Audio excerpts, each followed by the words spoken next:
ഒരു central law എന്നതിൽ പൊളിഞ്ഞു മാറി സ്റ്റേറ്റ് ലോസ് ആയി മാറേണ്ട ഒരു കാലമായി സത്യം പറഞ്ഞാൽ. പക്ഷേ പഴയ ഇ കോമേഴ്സിന്റെ കാലത്തുണ്ടാക്കിയ ഐ ടി ആക്ട് നിന്ന് മാറിയിട്ടില്ല. പക്ഷേ സെൻട്രൽ ഗവൺമെന്റ് കൂടുതൽ കൂടുതൽ ഡിജിറ്റൽ ഇന്ത്യ ആക്ട്, കൂടുതൽ കൂടുതൽ എക്സിക്യൂട്ടീവ് കൺട്രോൾ, ഇതൊക്കെ ആയിക്കൊണ്ട് ഡിജിറ്റലിനെ കൺട്രോൾ ചെയ്യുക. ഇതിന്റെ മാത്രത്തിലുള്ള കാര്യത്തിൽ മാത്രമല്ല പ്രശ്നമല്ല. ഇപ്പൊ ജി എസ് ടിയുടെ കാര്യത്തിൽ എല്ലാ ഡിജിറ്റലിന്റെ കാര്യത്തിലുള്ള ജി എസ് ടി മുഴുവൻ സെൻട്രൽ ഗവൺമെന്റാണ് പിരിക്കുന്നത്. ഈ റവന്യൂ പോയിട്ട് റവന്യൂവിന്റെ ഇന്റലിജൻസ് പോലും സ്റ്റേറ്റ്സിനില്ല. ഡാറ്റാ സെന്ററുകളുടെ കാലമാണ്. ഡാറ്റാ സെന്റർ പക്ഷേ എന്താണ് എവിടെയാണ് നടക്കണത് എന്നുള്ള ഇന്റലിജൻസ് പോലും സ്റ്റേറ്റ്സിന് വരുന്നില്ല. ഇത് നമ്മൾ ഇനി അതൊരു ഭാഗത്ത് വെക്കുന്നു. മറുഭാഗത്ത് സ്റ്റേറ്റ്സിന് പവർ ചെയ്യുമ്പോൾ നമ്മൾ 66A കാര്യം പറഞ്ഞു. ഒരു സമയത്ത് പിണറായി വിജയൻ തന്നെയാണ് 118A എന്ന് പറയുന്ന ഇത് കൊണ്ടുവന്നത്, കേരള പോലീസിന് അധികാരം കൊടുക്കുന്ന സാധനം കൊണ്ടുവന്നത്.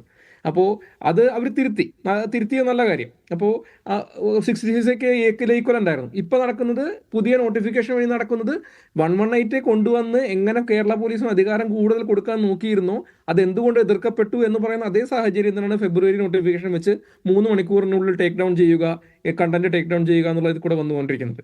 അപ്പോൾ ബിഗ് ടെക്കിന്റെ അടുത്ത് എന്താ പറയുന്നത്, നിങ്ങളിത് 3 മണിക്കൂറിൽ ചെയ്തില്ലെങ്കിൽ നിങ്ങളുടെ സേഫ് ഹാർബർ നഷ്ടപ്പെടുന്നു എന്ന് പറയുന്നു ഒരു ഭാഗത്ത്.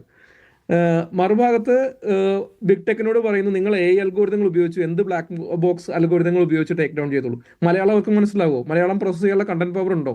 AI കപ്പാസിറ്റി ഉണ്ടോ? ഇതൊന്നുമില്ല. പോലീസ് നോട്ടീസ് അയച്ചു, എന്നാൽ ഞങ്ങൾ ടേക്ക് ഡൗൺ ചെയ്യുന്നു.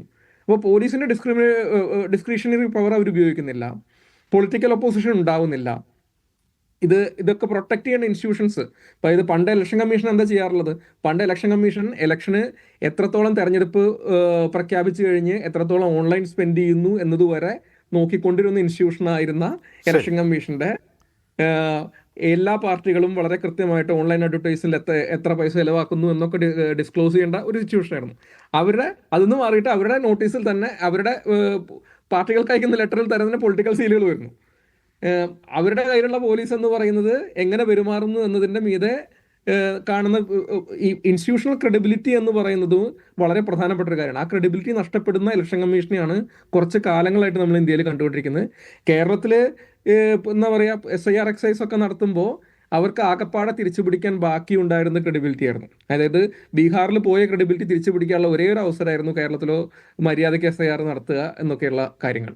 പക്ഷേ ഇപ്പൊ ഈവൺ ഇലക്ഷന് മുമ്പ് തന്നെ ക്രെഡിബിലിറ്റിയുടെ ടോട്ടൽ കൊളാപ്സ് ആണ് സംഭവിച്ചിരിക്കുന്നത്. കേരള പോലീസ് ഇതിലെ എയ്ഡിങ് ഇൻസ്റ്റിറ്റ്യൂഷനായിട്ട് മാറുന്നതാണ് എനിക്ക് മനസ്സിലാവാത്ത കാര്യം. അത് എന്തുകൊണ്ട് സംഭവിക്കുന്നു, പോലീസിന് എങ്ങനെ അതിന്റെ അധികാരം കിട്ടുന്നു?